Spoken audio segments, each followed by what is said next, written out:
बिस्मिल्लाहिर्रहमानिर्रहीम। अस्सलाम वालेकुम। मैं हूं डॉक्टर रफ़ीक भट्टी।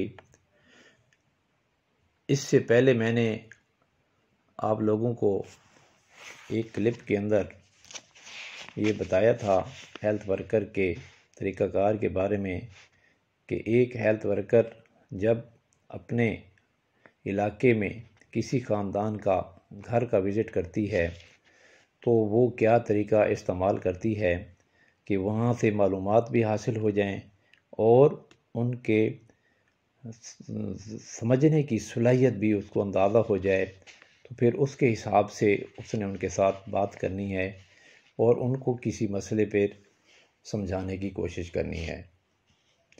तो जब ये उसको मसला आइडेंटिफाई कर लेती है तो आम तौर पर फिर उसके रवैये में, लोगों के रवैये में, ख़वातीन के रवैये में तब्दीली के लिए उसको जिन मराहिल से गुज़रना पड़ता है तो वो उसको हम 4 कैटेगरी में तकसीम करते हैं। तो एक कैटेगरी ये होती है जिसको कहते हैं बेखबर होना। दूसरी कैटेगरी होती है कि सोच रही है। तीसरी कैटेगरी होती है कि कोशिश कर रही हूँ। चौथी कैटेगरी है कि मैं काम कर रही हूँ और इसको बरकरार रखना है। तो इसको मरहले की तब्दीली को समझने के लिए मैं आपको एक मिसाल के ज़रिए समझाने की कोशिश करूँगा। तो कोई भी मसला जब आइडेंटिफाई हो जाए कि एक घराने को, एक ख़वातीन को उसने समझाना है, तो उस मसले को 4 कैटेगरीज़ में तकसीम किया जाएगा। उसको मिसाल के साथ मैं ऐसे कह सकता हूँ कि एक घर में जाती है, वहाँ की औरत ख़वातून से बात करती है तो उससे पूछती है कि ये आप खाना खाने के बाद हाथ क्यों धोती हो? तो वो कहती है कि भी मैं ये तो जानती हूँ कि हाथ धोने चाहिए, लेकिन उसको ये नहीं पता कि ये हाथ क्यों धोए जाते हैं।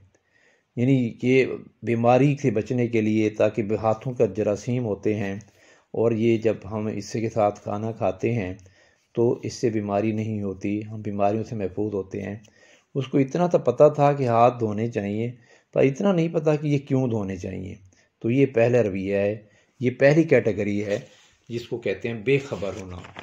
तो इस बेखबर वाले को हमने उसको मालूमात फराहम करनी है कि इसको हाथ धोने का फ़ायदा ये है कि इससे बीमारियों से बच जाता है। तो दूसरी कैटेगरी ये आती है सोच रही है। सोच रही है का मतलब ये है कि वो खातून जानती है कि जब हाथ धोते हैं, खाना खाने से पहले हाथ धोते हैं, तो ये बीमारी से बचाव का तरीका है, इतना जानती है। लेकिन वो कहती है सोच रही हूँ मैं अब इससे हाथ धोकर इस्तेमाल करूँ, खाना खाऊँ, यानी वो सोच रही है। तो जब उसको पता है और करने के लिए, अमल करने के लिए सोच रही है, तो उसको हमने हौसला अफजाई करनी है उसके साथ, ताकि उसकी तारीफ़ करनी है, शाबाश कहना है, तो वेरी गुड भी कहना है कि ये इस तरह किया करो, ये अच्छा है, बीमारियों से इंसान बच जाता है। तो ऐसी जो सोच रही है तो उसको हमने तारीफ़ करके उसको बकअप करना है। और तीसरी कैटेगरी ये आती है कि वो खातून जानती है कि बीमारी, हाथ धोने से बीमारी से बंदा महफूज हो जाता है, तो लेकिन वो कहती है मैं कभी धो लेती हूँ, कभी नहीं धोती हूँ, क्योंकि उसमें जो है ना बाज़ का साबुन नहीं पड़ा होता या साबुन नहीं मिलता या कोई दुश्वारी होती है। तो एक कोशिश करने वाली बात है। तो ऐसी खातून को हमने भी तारीफ़ करनी है और उसके मसले को हल करने की कोशिश करनी है। उसको बताना है कि साबुन रखा करो, थोड़े से पैसे बचा के साबुन रख लिया करो, क्योंकि इससे बीमारी नहीं होती। तो फिर वो बीमारी पर जो पैसे लगेंगे वो ज़्यादा लगेंगे, तो बीमारी से बच जाएंगे तो ज़्यादा बेहतर है। तो ये तीसरी कैटेगरी है कोशिश करने वाली, जिसको कहते हैं। तो इसको भी हमने उसकी तारीफ़ करनी है कि आप इससे जो है ना शाबाश कहना है, फिर कोशिश करें, और उसका अगर मसला है तो उसको मसले को हल करने की कोशिश करनी है। और चौथा जो उसका आखिरी तरीका है, चौथी कैटेगरी इसमें वो आती है जो ऐसी ख़वातीन हैं जो जानती भी है कि भी मैं हाथ धोने का क्या फ़ायदा है और वो कर भी रही है, तो ऐसे लोगों को बरकरार रखने के लिए कायल करना है, उनकी तारीफ़ करनी है, ताकि उसकी हौसला अफजाई करनी है और उसको बताना है कि ये ऐसा करती रहे। तो ये हैं 4 कैटेगरीज कि उसके जब हम उसको कोई चीज़ समझाने जाते हैं तो इन 4 मरहले को सामने रख कर उसके हिसाब से हमने उनसे बात करनी है। तो आखिर में अब आज मैं आपको ये बताऊंगा कि आप, जैसा कि पिछले दफ़ा मैंने बताया था कि हामला खातून के घर जाने के लिए उसको 4 विज़िट करने पड़ते हैं। तो पहला विज़िट जो होता है पहले 4 महीने में से किसी वक्त आप उसको करना चाहिए। तो अगर लेडी हेल्थ वर्कर खातून के घर पहले विज़िट पर गई है तो उसको क्या करना चाहिए। तो जो अंदाज़ इख्तियार करना चाहिए वो मैंने आपको पहले ही समझा दिया है। तो अब सिर्फ मुख्तसरन मैं ये बताऊंगा कि उसने पैगामात क्या देने हैं। तो इसमें एक कार्ड का इस्तेमाल करना है जिसमें 4 तस्वीरें बनी हुई हैं और हर तस्वीर में एक एक फंक्शन किया जा रहा है। तो एक फंक्शन जो है उसमें ये है, सबसे पहला फंक्शन ये है कि वहाँ पर उसको कायल करना है कि खातून को हस्पताल जाने के लिए बताना है कि पहले विज़िट पर बताना है कि हस्पताल उसको जाना चाहिए, ताकि हस्पताल के अंदर जो काम किए जाते हैं उसको बताए जाएं, शक्ल के ज़रिए बताया जाए।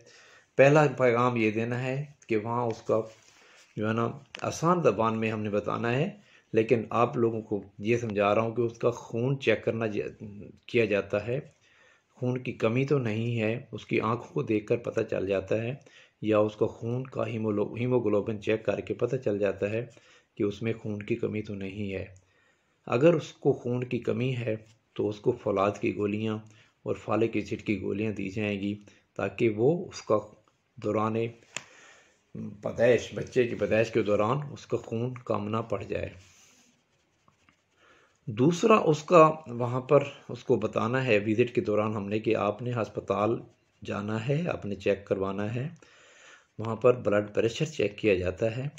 तो अगर जिसका ब्लड प्रेशर 120/80 होता है तो वो नॉर्मल होता है। अगर उससे ज़्यादा हो तो फिर उसके लिए, खातून के लिए बच्चे की पैदाइश के वक्त ख़तरा होता है। उसको समझाना है कि उसको वहाँ पर दौरे फिर पड़ सकते हैं, इसलिए जब उसको पहले पता चल जाएगा कि उसका ब्लड प्रेशर ज़्यादा है तो उसके लिए उसको कंट्रोल करने के इक़दाम किए जाएंगे। और तीसरी चीज़, उसका वज़न किया जाता है वहाँ पर, ताकि पता चल सके कि उसकी सेहत सही है। अगर वज़न कम हुआ तो लगता है फिर कमज़ोर है, अगर वज़न ज़्यादा हुआ तो वो भी ख़तरनाक चीज़ है। तो उसको, खातून को ग़िज़ा के बारे में वहाँ बताया जाता है कि जब वो बच्चा उसके पेट में बच्चा है, हमल है, तो उसको आम दिनों से ज़्यादा ग़िज़ा की ज़रूरत होती है, क्योंकि उसका बच्चा भी उसी की ग़िज़ा से पल रहा है। तो उसको ग़िज़ा में बताना है कि वो फलों का इस्तेमाल करे, दूध का इस्तेमाल करे और अच्छी ग़िज़ा खाए, ताकि वो ख़ुद भी सेहतमंद रहे और उसका होने वाला बच्चा भी तंदुरुस्त और सेहत वाला पैदा हो। इसके अलावा वहाँ पर उसकी एक और जो है, उसको टीकों का, हिफाजती टीकों के बारे में बताया जाता है और टेटनस से बचाव के टीके लगाने के लिए तरगीब दी जाती है।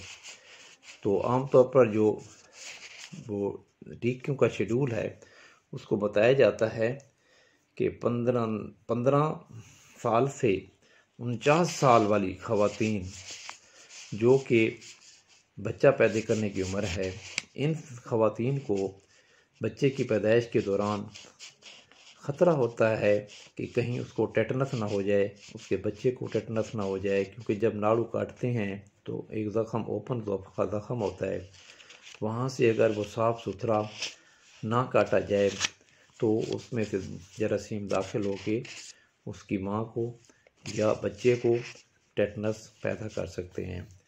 तो उसको फिर ये समझाया जाता है कि टेटनस के आमतौर पर 5 टीके अगर लग जाएं मुख्तलिफ़ औक़ात में तो वो उसको 20 साल तक टेटनस से महफूज कर देते हैं।